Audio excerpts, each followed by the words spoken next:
रवी राणांनी मोठं वक्तव्य केलंय। दोन्ही राष्ट्रवादी आणि दोन्ही शिवसेना लवकरच एकत्र येतील असं राणा म्हणतात। त्यांना खासदार संजय राऊतांनी उत्तर दिलंय। येणाऱ्या 15 दिवसामध्ये सुमित्रा वहिनी आणि सन्माननीय शरदचंद्र पवार साहेब हे दोन्ही पक्ष एकत्र येतील। केंद्रामध्ये सुप्रियाताई मंत्री बनतील आणि राज्य पूर्ण सांभाळण्याची जबाबदारी सुमित्रा पवार यांच्याकडे राहील। येणाऱ्या काही महिन्यामध्ये हे सुद्धा चित्र दिसेल आपल्याला की उद्धव ठाकरे आणि एकनाथ शिंदे एकत्र दिसेल, अशा प्रकारचं चित्र दिसू शकते। अमित शहाच्या गटाबरोबर आम्ही कशा करता जायचं? अमित शहाचा गट आहे, दोन्ही गट जे आहेत, अजित पवारांनी जो एक गट स्थापन केला तोही अमित शहाचा गट आहे, म्हणून ते त्यांना वारंवार जाऊन अमित शहाचं आदेश घ्यावा लागतो निर्णय घेताना। वारंवार अमित शहाच्या दारात जाऊन उभं राहण्याची लाचारासारखी गरज काय? आम्ही नाही राहतो, आमची शिवसेना आहे बाळासाहेब ठाकरेंची, आम्हाला गरजच नाही। दोन्ही राष्ट्रवादीच्या विलीनीकरणाची चर्चा सध्या सुरू आहे। विलीनीकरणाच्या चर्चेला आधी नकार देणाऱ्या तटकरेंनी युटर्न घेत अजित पवार हयात असताना चर्चा झाल्याचं मान्य केलंय। याविषयी राष्ट्रवादी शरद पवार पक्षाच्या खासदार सुप्रिया सुळेंनी आता प्रतिक्रिया दिली। दोन्ही राष्ट्रवादी विलीनीकरणाच्या चर्चांना पूर्णविराम लागल्याचं त्यांनी म्हटलं। दिल्लीमध्ये जंतर मंतरवर सोनम वांगचुक यांची भेट घेण्यासाठी त्या गेल्या होत्या, त्यावेळी बोलताना त्यांनी विलीनीकरणाबाबत भाष्य केलं। दोन्ही पक्ष एकत्र येऊन गुणागोविंदाने सगळ्यांनी राज्याची आणि देशाची सेवा करावी ही माझ्या भावाची शेवटची इच्छा होती। पण अर्थातच त्या राष्ट्रवादी म्हणजे माझ्या भावाची इच्छा पूर्ण करायची तयारी माझी दादा असतानाही होती आणि दादा गेल्यावरही होती, पण आता तशी काही भावना त्या बाजूने येत नाहीये। त्याच्यामुळे माझ्या मनात आणि आमच्या संघटनेत त्या विषयाला आम्ही पूर्ण विराम दिला। जेव्हा कोणी आमच्यातले काही माननीय नेते बोलले आणि समोरच्यांनी सांगितलं की अशी घटना झालीच नाही, आम्हाला प्रचंड दुःख झालं आणि वेदना झाला। एक तर माझा भाऊ गेला होता आणि माझ्या भावाची शेवटची इच्छा पूर्ण करण्यासाठी आमचे सगळे प्रयत्न होते, कारण का तो प्रस्ताव माझ्या भावाचा होता।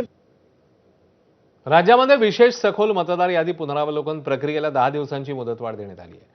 मुख्य निवडणूक आयोगाने पत्रकार परिषद घेतली आणि या संदर्भात माहिती दिली।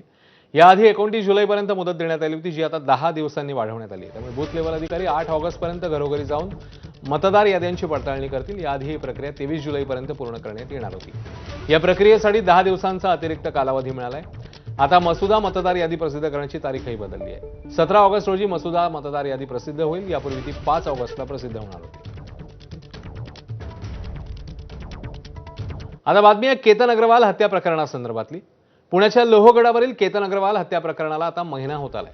केतनच्या हत्येप्रकरणी सिया गोयल आणि चेतन चौधरीला अटक झाली आहे। केतनच्या हत्येच्या अवघ्या 20 दिवसांनंतर त्याच्या आजोबांचंही निधन झालं, त्यामुळे अग्रवाल कुटुंबावर दुःखाचा डोंगर कोसळला।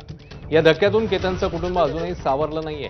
केतनच्या वडिलांनी आज पत्रकार परिषद घेतली, तेव्हा त्यांना अश्रू अनावर झाले। सून आणायला गेलो होतो पण मुलगा गमावून बसलो असं म्हणत त्यांनी आपलं दुःख व्यक्त केलं। केतन आणि सियाचं लग्न जुळवून देण्यात मध्यस्थी करणाऱ्या मित्तल कुटुंबावर केतनच्या वडिलांनी गंभीर आरोप केले।